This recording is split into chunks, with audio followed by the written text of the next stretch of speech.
Hi, Judge. Christina Costantino appearing on behalf of Mr. Sullivan. Okay, what are we doing on this case? Judge, I'm going to say that I just saw the email that the PD is withdrawing Yes, on this case.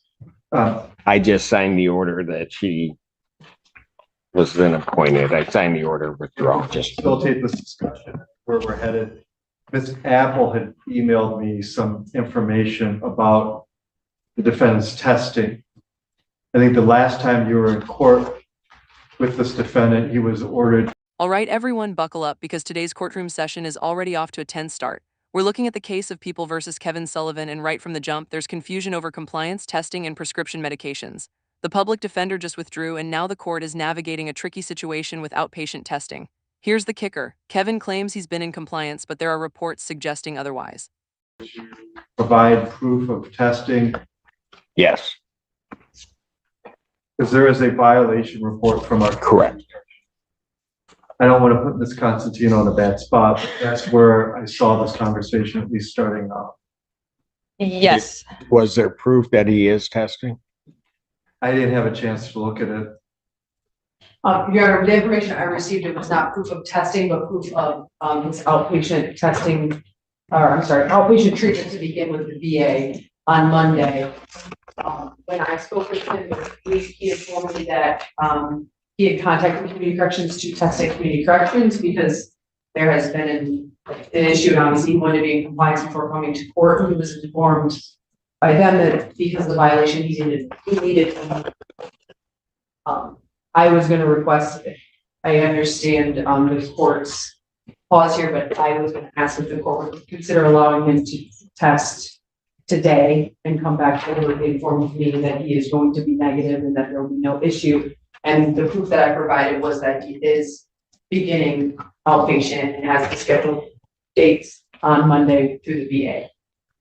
He's beginning outpatient through the VA beginning on the 25th. Correct. And he hasn't been over to test because they wouldn't allow him to test. That's correct. Somebody comes to test because they haven't been testing, they won't let them test. That's logical as all. All right, let's do this. Can we prepare a new order? All right, I'm going to send you over right now to go test. Okay. Okay. Sure. You're going to come back clean? I have prescriptions, but I have certain things that will come back negative or positive, but they are prescriptions. You have prescriptions? Do you have copies of those prescriptions with you? I have my phone. I have. Now this is where things get really interesting. Kevin says he tried to comply by testing at community corrections, but he ran into roadblocks. According to him, they refused to accept his prescriptions, which, by the way, are for legitimate medical use. The judge, however, isn't taking any of this lightly, asking for proof and making it clear that miscommunication or excuses won't fly. This is classic courtroom tension, the intersection of legal obligations and personal accountability. Okay, because they're going to make sure that you tell them that you have those prescriptions. So if something does come back, it will. Yeah, okay. We're going to give you a copy of the order. We're also going to send out, so they'll be waiting for you over there. Okay, and I'll pass this minute. Thank you, Judge. Don't thank me, thank Miss Apple. Yeah, thank you. Because you would have been like in trouble.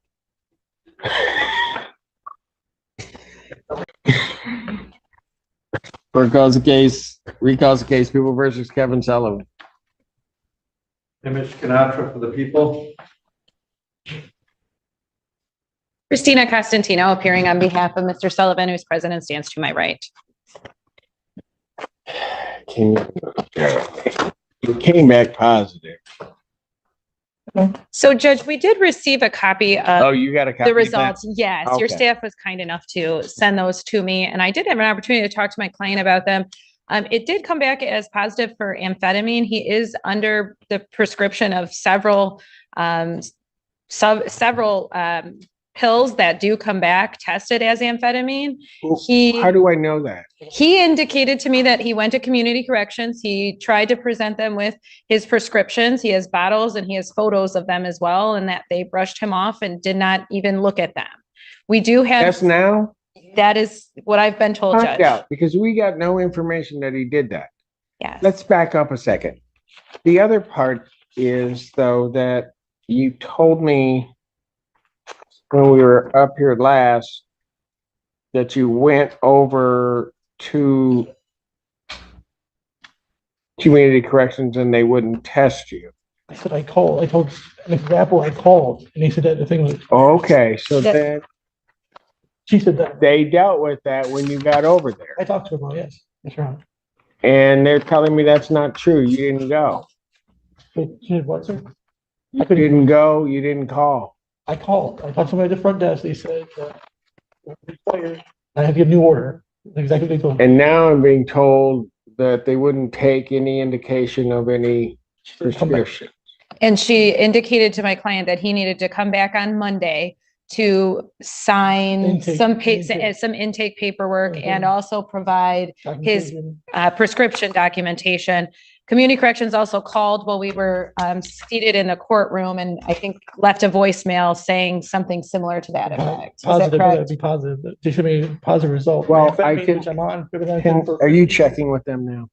I asked if provided anything, a Okay. screenshot models, and she said no. She said I could not bring them, she had time to get me back over here, I have pictures in my pocket with my bottles, I've been on for 15 years. And so Judge, we have, Hold it. Yeah, no, I hear that, but you keep telling me things that you say happened over there that they're telling me didn't happen. The person that gave me the test said I do not have. Hold on, before you start talking, because this is where you get yourself in I'm trouble. sorry, but When you were here the first time before me, you told me that you went there and they wouldn't test you. that's what Miss Apple.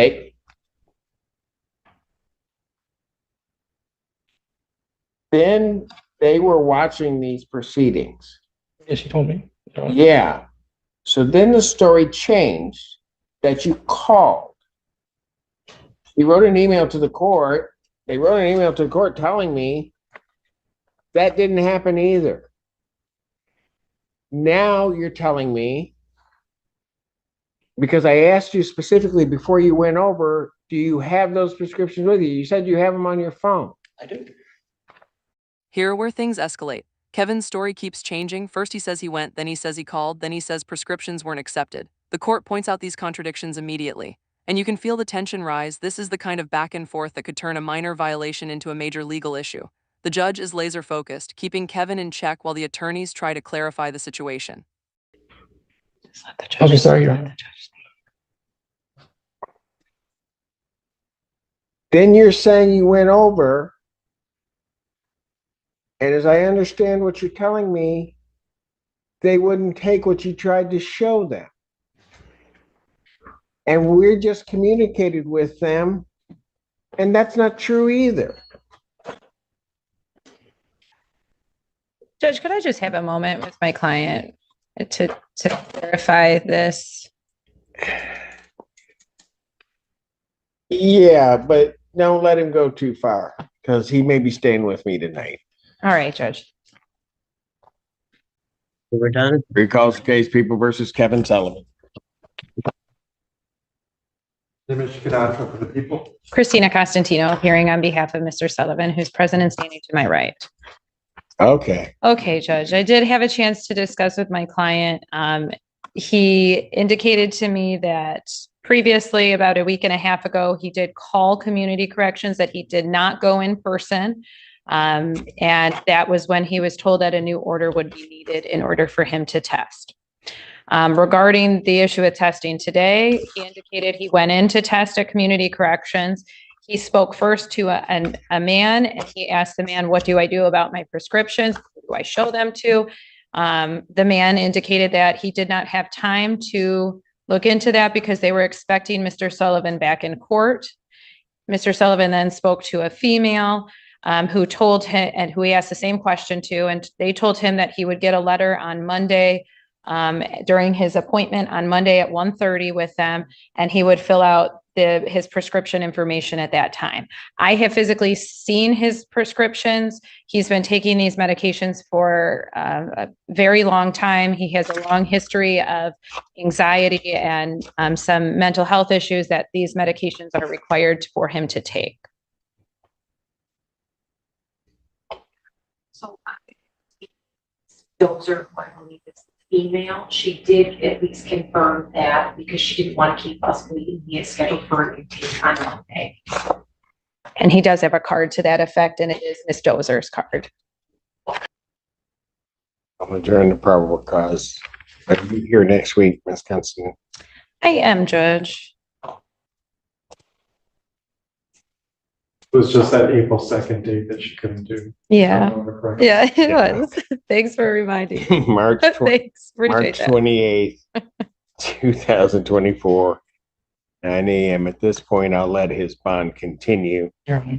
But if it comes back that his drugs don't show up as an amphetamine, then have everything in order, sir, because you'll be going. Yes, Your Honor. Thank you very much, Judge. Thank you. All right, let's wrap this up. After all the confusion, Kevin Sullivan's case highlights the delicate balance between legal compliance and medical necessity. The court carefully reviewed his prescription history, outpatient treatment, and testing attempts. While there were conflicting reports and some miscommunication, the judge ultimately allowed his bond to continue, provided everything is properly documented moving forward.